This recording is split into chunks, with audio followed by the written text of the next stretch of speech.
everyone, and welcome to the SheKnitsALot podcast. I am going to start this off completely fresh again.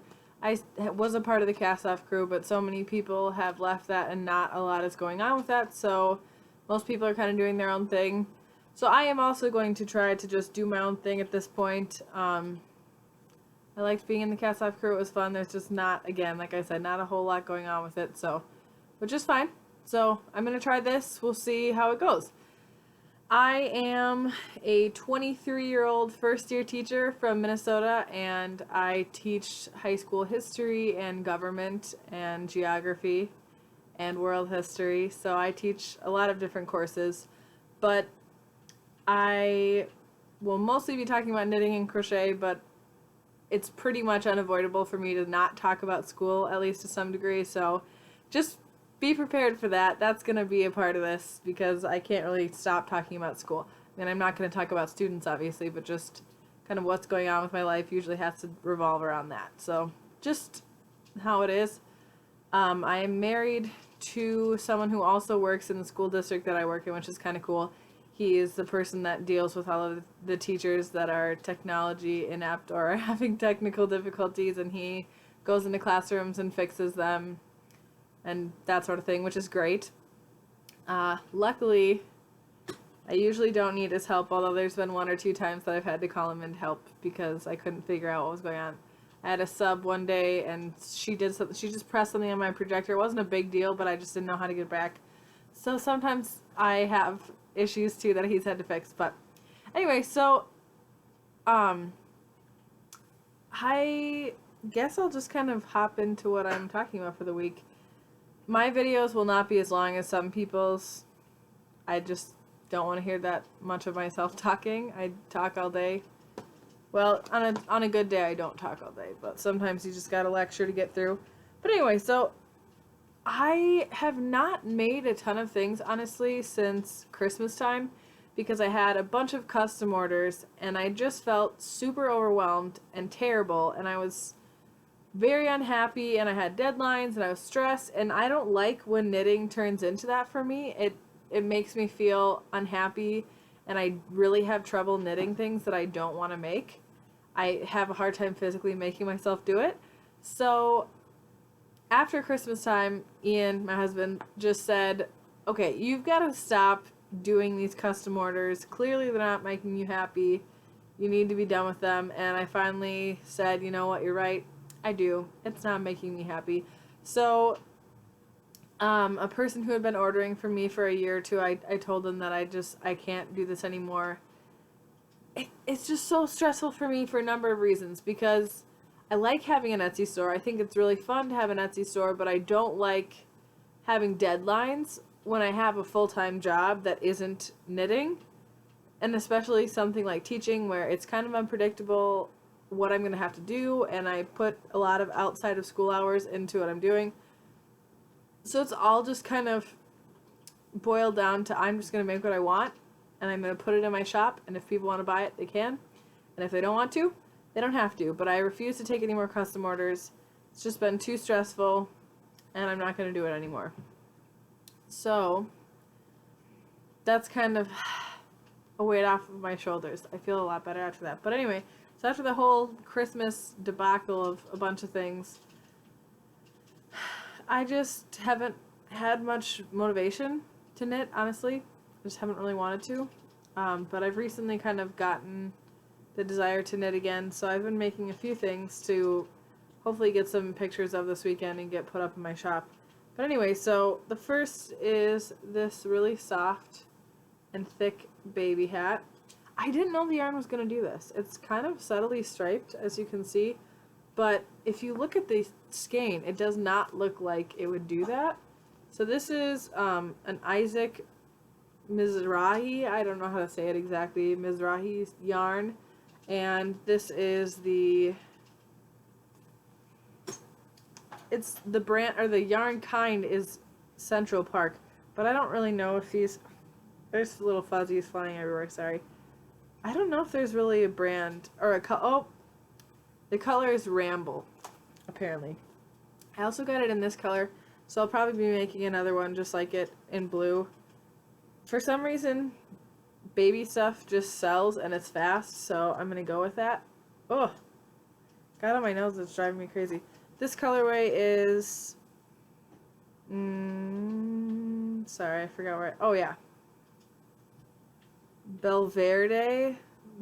I don't know exactly how to say that. Oh, see if it'll focus on that. It's right there. Your guess is as good as mine, so that is the first thing that I finished. Second, I just finished yesterday, actually, after school, was this hat. This is called the Brassica hat. It's so basic, but it turned out really nice. So this is unique, actually, for me, so it's a really easy hat.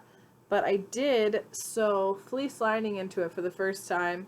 I've never done this before, but boy, I can tell just from putting it on that it's going to really help with wind. So I live in Minnesota. Winters are cold here. And a lot of times, so this is just kind of a side shot of it. It's supposed to be kind of slouchy. Not really slouchy hat person, but again, it's for sale, so. But anyway, so I love knit hats, but the wind goes straight through them, and it doesn't matter what gauge, how tight I knit it, it doesn't seem to make any difference.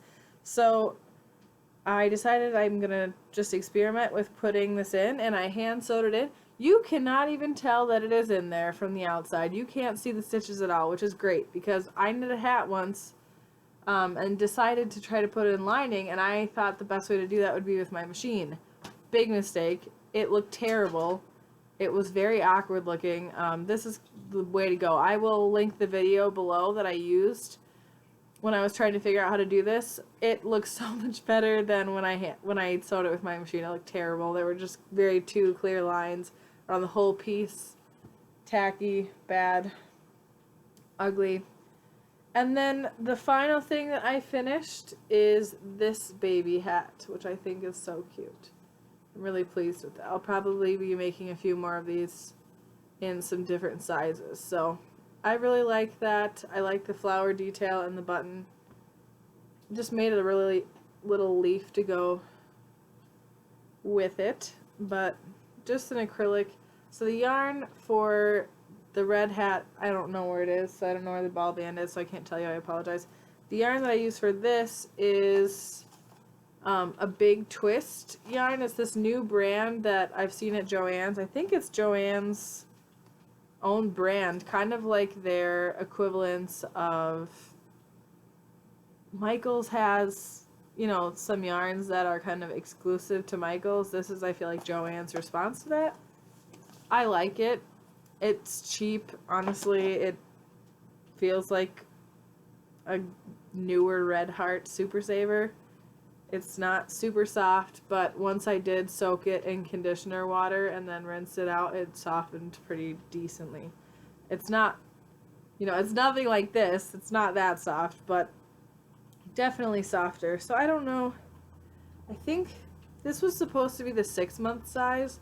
I'm going to have to measure it and see if it really is a 6-month size. I feel like it might be closer to a 3 to 6, as in 6 being the top. But we'll have to see. I hate trying to size stuff for baby stuff because babies' heads are always bigger than you think they are, and the size charts always seem ridiculously large, but it's accurate. So the last thing I am not done with, but I am working on, is also one of Michael's Isaac Mizrahi yarns, and it's their Skyscraper yarn is the name of it. And I don't have the ball band for the colorway that I'm actually using. This is not the colorway that I'm using. I got 2 of these for something else. But I'm using this, which is really pretty, and it's kind of like a foxy color. I almost think it makes me think of a literal fox, not, you know, ooh, foxy type thing. But I'm making a cowl, which will be able, I think I want it to be able to wrap around twice. Although I might just, maybe I should just end it earlier and then just kind of I don't know. With cowls, it's really hard for me to decide what to do. Because I think cowls look bad when they're just kind of hanging like this. Well, I don't know. It's nice. What do you guys think? Actually, that's a good question. What do you think? Do you think I should end it like around here so that it just kind of sits like this? Or should I go long enough that it can double wrap? What sells more? A lot of my projects I sell or give away, so what do you think? I don't know. Leave me some comments or suggestions. Cowls are always kind of hard for me to decide how long to make them. I feel awkward. But I can't really finish this until I get my husband to help me retrieve my crochet hook from under the couch, because it fell down there and I haven't picked it up yet. So that's all I've got really right now. I was working on this hat, but it's just the tension is not what I want it to be. It's a little too loose, and the stitches are pulling weird in this one spot just due to the pattern. Not the way the pattern's written, but for some reason something's going on there. So I'm trying to think. I don't think there's anything else that I wanted to say. So I hope you're all well, and I hope you tune in next time that I have an episode. So I will see you next time. Bye.